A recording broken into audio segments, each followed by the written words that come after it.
Yeah.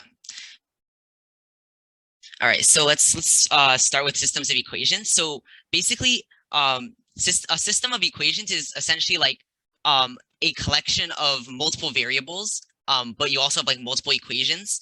So essentially, like for example, if you have 2x like plus y equals like 17 and like x minus 3y equals like 39. This is like an example of a system of equations because like you have two equations here and you have like multiple variables. So I'm assuming like most of us are probably familiar with like one variable linear equations like x plus 5 equals 7 or something. Like systems of equations are essentially like kind of extensions of these linear equations, except you have more and more variables and more equations. So like this is a two variable and two equation system.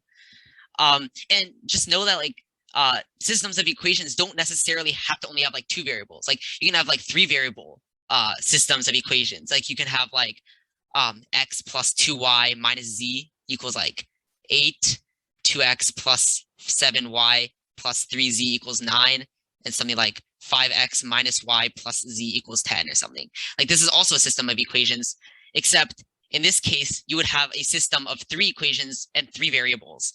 And of course, you can have like four variables, five variables, and so on. And of course, like the complexity of like solving these systems of equations would also become like higher.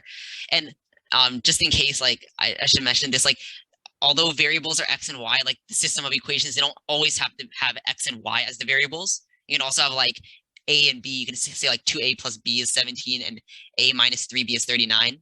I'm just mentioning this just in case. Like you can have like different variables. They don't have to be x, y, x, y, z, things like that.